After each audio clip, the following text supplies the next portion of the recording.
Halo teman-teman, jumpa lagi bersama Asiri, alur singkat cerita film. Film yang dibahas kali ini berjudul Rudy Habibie yang dirilis pada tahun 2016.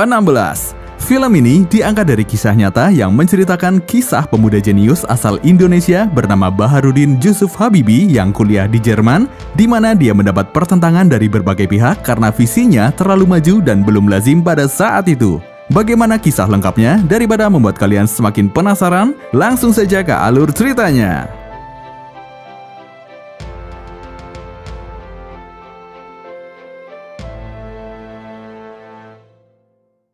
Diperlihatkan sekelompok anak-anak sedang bermain di daerah Parepare, Sulawesi Selatan. Salah satu anak itu bernama Baharudin Jusuf Habibie yang biasa dipanggil Rudy Habibie. Tak lama kemudian, pesawat sekutu membombardir lokasi tersebut yang membuat para warga akhirnya mengungsi untuk menyelamatkan diri.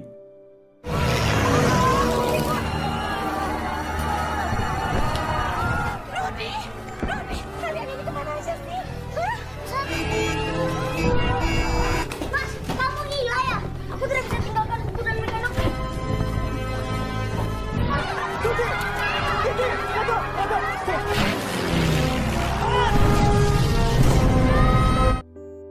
Selanjutnya, kita dibawa ketika Rudy telah dewasa.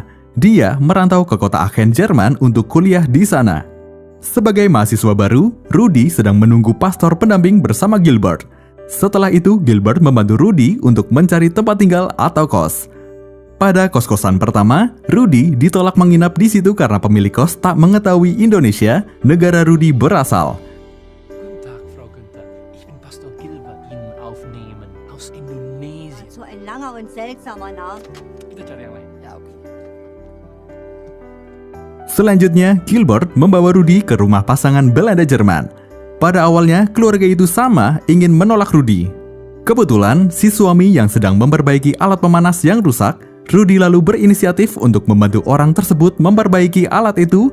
Gilbert menjelaskan jika Rudy adalah mahasiswa di RWTH Aachen, salah satu kampus teknik terkenal di Jerman. Orang itu pun tak langsung percaya dengan kemampuan Rudy. Dia terus mengomel karena khawatir mesinnya akan semakin rusak. Namun Rudy yang pernah kuliah di jurusan Teknik Mesin UI Bandung dengan mudah bisa memperbaiki mesin itu dan langsung dapat berfungsi dengan baik. Akhirnya pasangan suami istri itu menerima Rudy untuk menginap di situ. Gilbert mengatakan jika Rudy tidak nyaman tinggal di situ, maka tidak usah dipaksakan karena di situ tidak disediakan kamar mandi untuk Rudy, jadi Rudy harus mandi di toilet umum. Tapi Rudy tetap memilih tempat itu untuk dia tinggali. Also, vielen Dank. Wollen Sie? Hey, wacht even, waar gaan jullie naartoe? Und das ist nur das einzige Zimmer, was wir haben. Tidak usah dipaksakan kalau memang tidak nyaman. Jangan khawatir. Ketika dia sedang membuka koper untuk meletakkan barang-barangnya, tiba-tiba Rudy menemukan Al-Quran sewaktu dia masih kecil. Hal itu langsung mengingatkan Rudy pada waktu kecil yang rajin mengaji. Namun, hal itu harus berakhir karena sekutu sudah menguasai Parepare atau kampung halaman Rudy. Oleh karena itu, Rudy dan keluarganya harus mengungsi ke tempat yang lebih aman. Sekutu sudah menguasai Parepare. Bunyikan beduk tanda bahaya. Nana, ayo. Rudy beserta keluarga kemudian pulang ke rumah ayah Rudy yang berada di Gorontalo. Ibu Rudy bertanya pada suaminya, apakah orang tua mereka akan menerima kepulangan mereka karena ayah Rudy dan orang tuanya sempat hilang kontak selama bertahun-tahun. Lalu, untuk merekatkan hubungan mereka kembali, ayah Rudy mengadakan sunatan Rudy di rumah itu dan acara itu berhasil menghangatkan hubungan mereka lagi.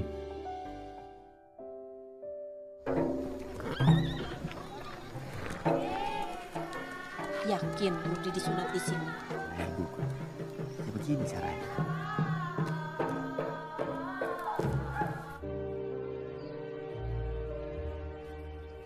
Di Gorontalo, Rudy tumbuh dengan pendidikan dari sang ayah. Dia sering mendapatkan motivasi dan inspirasi dari sang ayah, termasuk cita-citanya untuk membuat pesawat. Walaupun pada awalnya, Rudy benci dengan pesawat akibat pengalamannya melihat pesawat sekutu yang membombardir Parepare. Tapi ayah Rudy memotivasi untuk membuat pesawat angkut bukan pesawat tempur, agar saudara mereka yang berasal dari suatu daerah bisa saling berdekatan. Makanya kau bikin pesawat, Rudy. Jangan bikin pesawat tempur. Biar agar mereka saling berdekatan ya, Pak. Selanjutnya, Rudy dan keluarga pindah ke Makassar. Di sana, ayahnya memberi pengetahuan tentang balon udara yang bisa terbang ke berbagai negara. Hal tersebut membuat Rudy ingin membuat balon udara agar bisa membawa manusia untuk terbang ke berbagai negara. Rudy kemudian meminta teman-temannya untuk mencari balon. Karena omongan Rudy yang nyeleneh pada waktu itu, para teman-temannya tidak mempercayai omongan Rudy, tapi adik Rudy yang bernama Fanny membela Rudy jika kakaknya adalah selalu juara kelas, jadi hal itu tidak bohong, dan Fanny pun dapat meyakinkan teman-temannya. Para anak itu lalu mencari balon, dan ada salah satu anak yang menemukan sebuah alat kontrasepsi yang bekas dipakai. Anak itu mengira jika itu adalah sebuah balon. Benda itu kemudian ditunjukkan ke ayah Rudy, karena Rudy heran balon itu tidak bisa terbang. Ketika tahu, ayah Rudy kaget bukan main dan langsung memanggil istrinya. Karena hal itu, ibu Rudy langsung marah dan menyuruh Rudy berkumur dengan air panas untuk mensterilkan mulut Rudy karena telah meniup benda itu. Dengan polosnya, Rudy mengatakan tidak salah karena dia tidak tahu apa benda itu dan apa kegunaannya. Tidak bisa terbang. Astagfirullahaladzim, kamu dari mana ini? Kamu dari mana? Itu siapa yang bawa? Rudy, kamu ngapain ini? Ini kamu apa? Sini. Ayo, kumur. Ayo. Panas, Mam. Kumur yang lama. Rudy nggak mau. Emangnya Rudy salah apa, Mam? Gue cuma mau soal balon. Siapa lagi yang tiup balon? Kemudian pada sore hari, saat mereka sedang melakukan sholat berjamaah, tiba-tiba ayah Rudy meninggal dunia ketika sedang bersujud.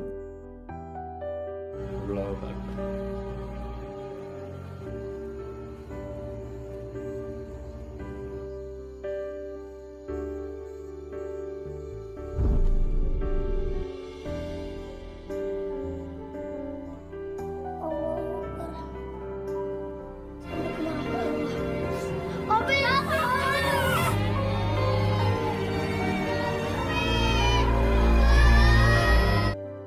Selanjutnya, kita dibawa kembali ke Jerman. Rudy yang sedang melakukan sholat di bawah tangga. Hal itu menarik perhatian orang di sana karena itu hal yang tidak lazim dilakukan oleh orang di sana. Setelah itu, di luar gedung, Rudy bertemu dengan temannya sewaktu di UI Bandung bernama Lim Keng Kie yang juga sedang kuliah di Jerman melalui jalur ikatan dinas. Tak lama kemudian, datang salah seorang mahasiswa Indonesia yang membagikan undangan untuk menghadiri pidato Bung Karno saat berkunjung ke Jerman. Seusai acara itu, para mahasiswa mengikuti jamuan makan siang. Di sana, Rudy bertemu dengan beberapa mahasiswa Indonesia antara lain Ayu, seorang putri dari Keraton Solo, Sugeng, anak abdi dalam yang mengawal Ayu, Poltak, Mira, dan beberapa mahasiswa dari Laskar Pelajar Indonesia. Kemudian Pak Dubes menghampiri mereka dan meminta mereka untuk membuat PPI atau Perhimpunan Pelajar Indonesia, yakni suatu organisasi mahasiswa Indonesia yang kuliah di luar negeri. Ayo. Saya Sugeng Mas Rudi. Kalau aku Polta Asibuan dari Lubuk Pakam. Dubes? Buatlah kalian PPI, Perhimpunan Pelajar Indonesia. Nah, kalau selama itu positif ya, saya tidak keberatan. Kemudian, Rudy pergi ke sebuah bank untuk mengecek kiriman uang dari ibunya yang ternyata belum sampai. Lalu Rudy menelpon ibunya untuk menanyakan kabar saudaranya di Indonesia. Ibu Rudy mengatakan semuanya baik-baik saja, hanya saja kondisi ekonomi keluarga sedang kurang baik karena harga barang kebutuhan sudah mulai naik. Tapi Ibu Rudy mengatakan dia tetap akan mengutamakan Rudy dan meminta Rudy untuk tetap fokus kuliah. Mendengar perkataan ibunya, membuat Rudy menangis. Halo, Mom. Mom, Halo? Rudy, kamu enggak apa-apa kan? Halo, Bob. Ya, Rudy baik-baik. Setelah itu, Rudy keluar dari telepon umum untuk mencari masjid guna menenangkan diri. Tapi di lokasi itu tidak ada masjid, yang ada hanyalah gereja. Rudy kemudian berdoa di gereja karena tidak ada tempat lain. Di sini Rudy hanya ingin tenang. Saat itu juga, dalam doanya Rudy juga sempat memohon ampun kepada Allah karena hal itu. ya Allah, saya hanya ingin memanjatkan doa. Ampuni saya, ya Allah. Lalu di jalan, Rudy bertemu dengan Lim. Lim mengajak Rudy ke sebuah kafe untuk mencicipi kue lapis. Awalnya, Rudy menolak, tapi Lim mengatakan jika akan mentraktir Rudy hingga Rudy pun mau ikut ke kafe. Ketika di dalam kafe, Rudy meletakkan paspor di meja. Paspor itu terlihat oleh salah satu seniornya yang bernama Panca yang juga anggota Laskar Pelajar. Panca lantas menghampiri Rudy karena dia melihat paspor milik Rudy yang berbeda, yakni berwarna hijau sedangkan mahasiswa ikatan dinas yang lain berwarna biru. Rudy dengan pede mengatakan jika dia kuliah di Jerman bukan dari beasiswa, tapi dibiayai oleh orang tuanya. Mendengar hal itu, Panca dan beberapa senior menertawakan Rudy dan menganggap Rudy bodoh. Rudy langsung tidak terima dengan hal itu. Rudy mengatakan jika dia baru tahu kecerdasan orang dinilai hanya dari warna paspor. Panca mengatakan jika bukti mereka cerdas adalah menerima beasiswa ikatan dinas, lalu Rudy juga menjawab dengan lantang jika beasiswa yang kalian terima adalah atas balas jasa merebut kemerdekaan bukan karena jenius. Perkataan Rudy tersebut sontak membuat Panca dan kawan-kawan marah. Untungnya ada senior yang bernama Peter yang menengahi mereka. Selanjutnya, kecerdasan Rudy diuji oleh seniornya yang disuruh memesankan makanan yang banyak tanpa dicatat. Jika ada pesanan yang salah, Rudy harus membayar makanan mereka semua. Sedangkan jika Rudy benar semua, maka Panca dan kawan-kawan akan membayari Rudy makan selama 3 hari. Dan hasilnya, Rudy dapat memesankan makanan mereka dengan benar, serta memenangkan taruhan makan gratis 3 hari. Mending kamu bawain kita makanan. Oke, baik.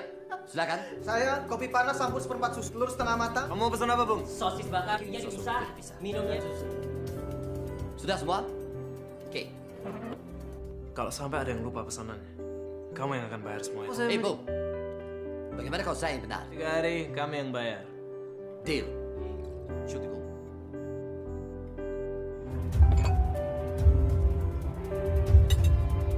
Tepat seperti pesanan. Ini bukti. 3 hari, Bung. Selanjutnya, Rudy mengikuti ujian di RWTH, namun ketika pengumuman, Rudy tak menemukan namanya di papan pengumuman, padahal semua nama teman-temannya ada di papan pengumuman. Oleh karena itu, Rudy sangat sedih karena merasa gagal. Tapi, teman Rudy berinisiatif untuk melihat kembali ke papan pengumuman. Ternyata nama Rudy berada di kertas paling atas karena Rudy berada pada peringkat kedua. Hal itu tentu membuat Rudy sangat senang karena dia telah berhasil. Nama kamu nggak ada ya, Rudy? Sebentar. Kamu pasti salah lihat. Ayo, bantuin. Itu katanya Mas Rudy itu, Mas. Rudy. Rekom. Ayo, ikut. Oh Tuhan Yesus.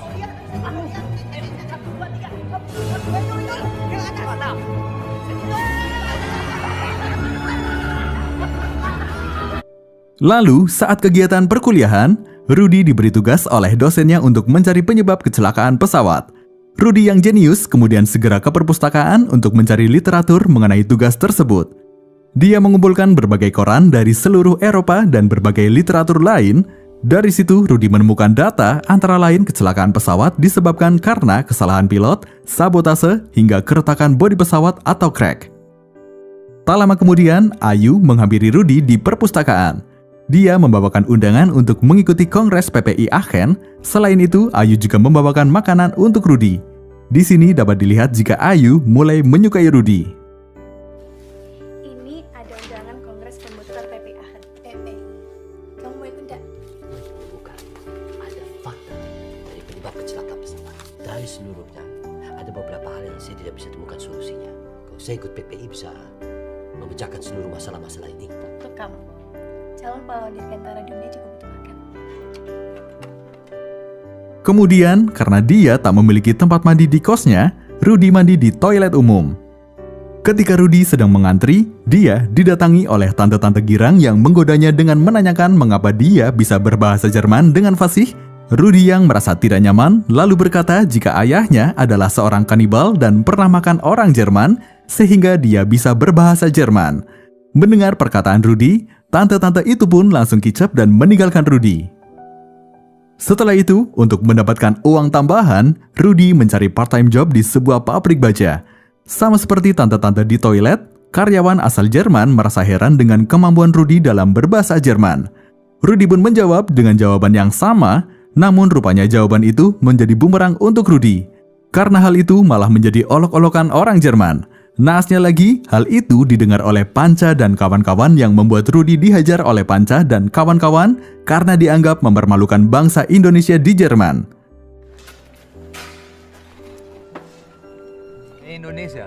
Wie kommt es überhaupt, dass du so gut Deutsch sprichst? Deswegen kann unsere Familie Deutsch sprechen. Die beiden Kinder wie der hier. Dann biar dia berada.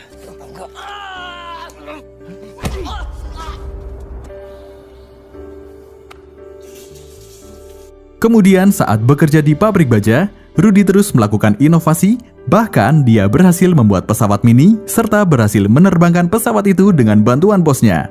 Prestasi Rudy itu mendapat sambutan yang meriah dari karyawan lain kecuali Panca dan kawan-kawan. Keberhasilan itu membawa Rudy menjadi mahasiswa yang disegani. Dia juga berhasil menyelesaikan tugas dari dosennya.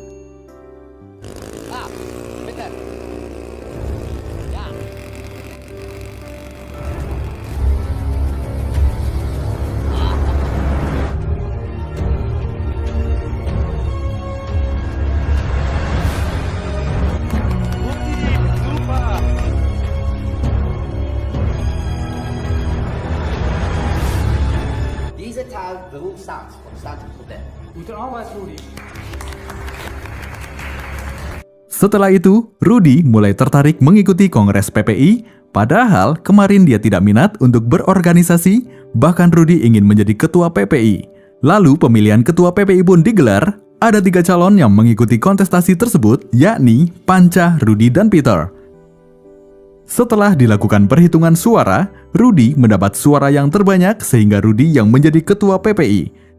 Kemudian, dalam melaksanakan tugasnya, Rudy dibantu oleh Peter sebagai sekretaris dan Lim Keng Kie atau Lim sebagai bendahara. Baik, setelah dilakukan penghitungan, Baharudin Yusuf Habibi. Terima kasih.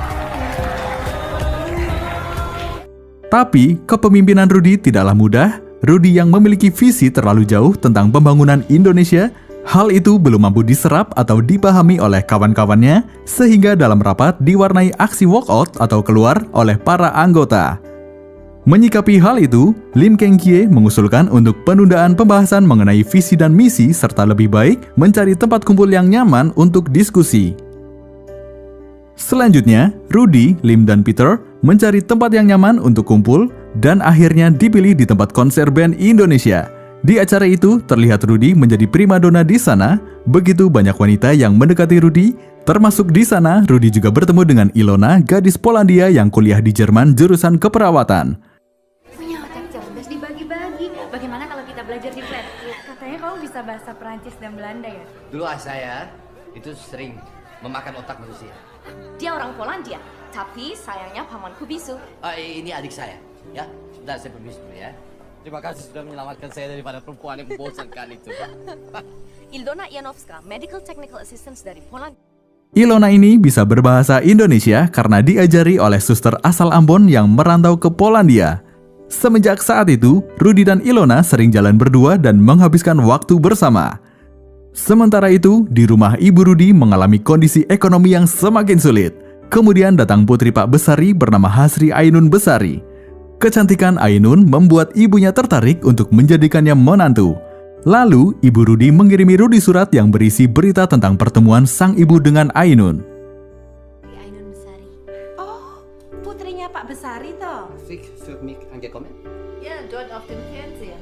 Baru saja ketemu sama putrinya Pak Besar. Orangnya cantik. Baik. Selanjutnya, Rudy pergi ke rumah Ilona. Dia bermaksud meminjam mesin ketik milik Ilona untuk membuat program PPI yang dia pimpin serta mengirimkannya ke Indonesia. Ilona sempat menasihati Rudy tentang mimpi besarnya itu, apakah bisa terlaksana atau tidak, termasuk akan disetujui oleh pemerintah Indonesia atau tidak. Rudy juga mengatakan jika dia hanya ingin menjadi seperti air sesuai pesan ayahnya, jika kamu bersih, maka sekitarmu akan bersih, tapi jika kamu kotor, maka sekitarmu akan mati. Di sisi lain, di rumah, Ibu Rudy mulai memikirkan nasib adik-adik Rudy yang sudah mulai besar. Fanny, adik Rudy, ingin melanjutkan sekolah juga seperti kakaknya, tapi kondisi ekonomi keluarga Ibu Rudy sedang kurang baik, sehingga memunculkan kecemburuan pada adik Rudy. Setelah itu, Rudy mengundang Ayu untuk makan malam. Ayu merasa sangat bahagia dan mengira mereka hanya akan berdua, tapi Ayu seketika kaget ketika di tempat itu ada Poltak dan kawan-kawan. Terlebih lagi, hati Ayu semakin hancur saat melihat Rudy memasak dengan mesra bersama Ilona. Kemudian, di sela makan malam, Rudy kembali memaparkan visinya tentang pembangunan Indonesia, khususnya di bidang dirgantara. Sontak, hal itu ditentang oleh para teman-teman Rudy karena dianggap tidak realistis. Begitu juga dengan Ayu yang sedang sakit hati, dia langsung menolak dengan keras ide Rudy. Ya, oke, begini. Sekarang saya punya ide. Ini yang merancang adalah mahasiswa PPI dari seluruh Eropa. Apakah kamu yakin? Iya, Kengki benar lebih mementingkan kelompok dan partainya. Kepada siapa rancangan itu diserahkan? Kepada siapa ini diserahkan itu urusan nanti. Jaminannya apa? Semua orang suka sama kamu. Saya adalah jaminannya. Selanjutnya, dilakukan Kongres PPI seluruh Eropa. Saat akan berangkat, Ayu melihat hal yang menyakitkan lagi, di mana Ayu melihat Rudy berpamitan dengan Ilona. Lalu, para perwakilan PPI menyampaikan programnya. Setelah itu, kini tinggal voting program yang akan dimandatkan kepada PPI seluruh Eropa. Pada sesi itu, di luar dugaan, Ayu lebih memilih program PPI Hamburg dibandingkan program Rudy. Namun walaupun begitu, mahasiswa yang memilih program Rudy masih lebih banyak sehingga program Rudy menjadi program PPI seluruh Eropa. Tapi, tiba-tiba perwakilan pemerintah Indonesia datang dan ingin mengubah program itu menjadi program dukungan politik di PBB. Rudy dengan tegas menolak hal itu karena program itu sudah melalui mekanisme yang sah. Rudy juga beranggapan jika program dukungan politik di PBB bukan tugas mahasiswa PPI di Eropa karena tugas mereka adalah melakukan pembangunan dan pengembangan teknologi sesuai pesan Presiden. Akhirnya pihak pemerintah menyetujui program Rudy, tapi pihak pemerintah tak akan membantu serupiah pun. Dengan tegas, Rudy menyanggupi hal itu. Sudah. Bung, Anda ini siapa? Dan dari mana? Saya tidak mengenal Anda. Mana?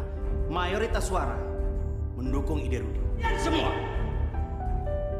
harus mendukung Irian Ban di depan PBB. Tidak ada hubungannya dengan mahasiswa Indonesia di Eropa. Andai seminar Anda dijalankan. Bung, bukan gitu, Bung. Berikan dana spesial. Tidak akan tetap berjalan tanpa bantuan dana dari pemerintah spesial pun. Oleh karena itu, Rudy dan kawan-kawan mencari sponsor untuk menjalankan program itu. Selanjutnya, ketika program itu mulai jalan, tiba-tiba pemerintah Indonesia melalui duta besar meminta mencantumkan pemerintah Indonesia sebagai sponsor utama dalam program tersebut. Dengan tegas, Rudy menolak permintaan tersebut. Para teman Rudy mencoba membujuk Rudy untuk mengikuti saja permintaan pemerintah, tapi Rudy tetap keras menolak. Bahkan teman Rudy sempat mengatakan jika Rudy bisa bicara seperti itu karena dia kuliah dengan biaya sendiri, tapi para temannya adalah mahasiswa ikatan dinas, di mana pemerintah punya kuasa untuk mencabut beasiswa mereka. Kemudian, datang Ayu dan Panca, mereka terlihat sudah memiliki kedekatan. Ingin kita memasukkan nama pemerintah Indonesia. Dengan tegas menolak ini. Ya, semenjak pembangunan ini tidak dibuat untuk mereka. Kalau kau berbicara mengenai penderitaan rakyat, kalau aku sampai nggak lulus, mau menderita kayak mana lagi bapak mamaku di kampung? Punya kuasa untuk menekan kita. Kalau mereka punya kuasa untuk menekan kita lawan. Kalian gak punya tempat lain buat kongko-kongko, ya? Selanjutnya, Rudy dipanggil oleh Pak Dubes. Dia dimarahi atas sikapnya itu, namun Rudy tidak bergeming. Dia malah menjelaskan tujuan dari programnya untuk mengisi kemerdekaan. Mendengar penjelasan Rudy, Pak Dubes pun akhirnya mendukung program Rudy. Saya hanya membela kebawa Bukado dari pejabat korup. Buat apa mereka kalau tidak punya integritas, Pak? Selebihnya, itu urusan pribadi saya akan mendukung kamu. Namun, pemerintah melalui Panca dan kawan-kawan tidak terima serta menuduh Rudy dan tim sebagai pengkhianat negara. Mereka juga menyerbu markas Rudy dan hampir membunuh Rudy. Untungnya, aksi itu berhenti ketika Ayu datang untuk melerai mereka. Di sini dapat terlihat segarang-garangnya pria masih kalah dengan wanita. Akibat hal itu, sakit TBC tulang yang diidap oleh Rudy semakin parah hingga dia dirawat di rumah sakit. Kemudian Rudy juga harus menerima kenyataan jika programnya diambil alih oleh PPI Hamburg atau PPI Kelompok Panca. Lim mencoba menenangkan Rudy dengan mengatakan program itu akan dikawal oleh Peter sehingga akan aman. Namun Rudy tetap galau memikirkan hal itu. Ketika kondisi Rudy sedang tidak karuan, Rudy merasakan kehadiran ayahnya yang membimbing dia sewaktu kecil.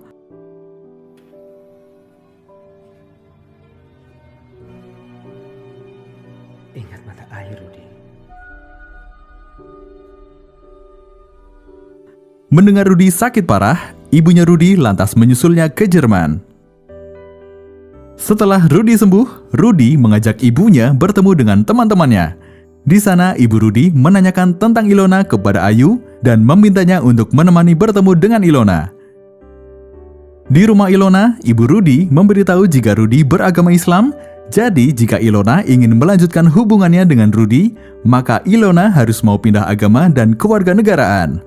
Ilona mengatakan jika dia mau pindah agama dan kewarganegaraan demi Rudi, tapi Ilona juga mempertanyakan apakah Rudi pantas menerima pengorbanannya. Setelah itu, Ilona pun menangis karena merasa hubungannya dengan Rudi sudah tidak ada harapan lagi. Adalah keluarga Islam yang taat, ikut ke Indonesia dan menjadi Islam. Apakah Rudi pantas menerima pengorbanan saya? Sementara itu, Rudi juga menjadi galau mengenai hubungannya dengan Ilona berasa di ujung tanduk.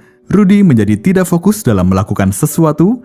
Dia terus memikirkan Ilona dan selalu mengingat perkataan Ilona, "Aku harap suatu saat kamu bisa menemukan inspirasi dari makanan." Tapi, hal itu menjadi awal kebangkitan Rudi kembali untuk menyelesaikan tugas. Masalah Rudi belum selesai. Rudi kini mendapat masalah baru di mana hasil karyanya diambil oleh profesornya. Pihak Jerman khawatir dengan kejeniusan Rudi akan membahayakan Jerman, apalagi Indonesia bukan anggota NATO, jadi mereka khawatir karya Rudi akan jatuh ke tangan musuh. Was ist los? Indonesien ist nicht Mitglied der NATO. Alle diese Erfindungen meine. Ist das auch? Nicht die Indonesiens. Hal itu membuat Rudi menangis. Dia lantas mengadu ke ibunya dan ingin berhenti kuliah. Tapi ibu Rudi menasehatinya agar tidak menyerah oleh keadaan. Setelah itu Rudi kembali menemui Ilona untuk memperbaiki hubungan mereka, tapi Ilona menolak. Rudi lalu menemui kakak Ilona untuk meminta bantuan agar bisa mediasi. Sie ist verliebt mit allem, was mit Indonesien zu tun hat. Kamu tahu dia di mana? Setelah itu, Rudi kembali menemui Ilona. Rudi mengajak Ilona untuk memulai hidup baru di Indonesia. Tapi Ilona menolak. Ilona menanyakan pada Rudi mau jadi apa di Indonesia. Ilona malah mengajak Rudi untuk tinggal di Jerman selamanya. Lalu, Ilona mengajak Rudi ketemuan di stasiun. Tapi setelah bertemu, Rudi malah memilih meninggalkan Ilona dan dia kembali ke visinya untuk melakukan pembangunan Indonesia. Saya menulisnya ketika di rumah sakit. Rudi? Aku minta maaf, Ilona. Saya mencintai Indonesia.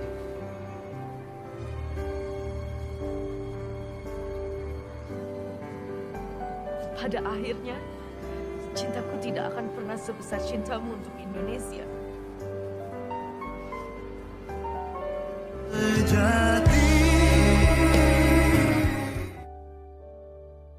Seperti itulah kisah tentang pemuda jenius asal Indonesia bernama Baharudin Jusuf Habibie yang kuliah di Jerman, di mana dia mendapat pertentangan dari berbagai pihak karena visinya terlalu maju dan belum lazim pada saat itu. Terima kasih dan sampai jumpa di alur cerita selanjutnya.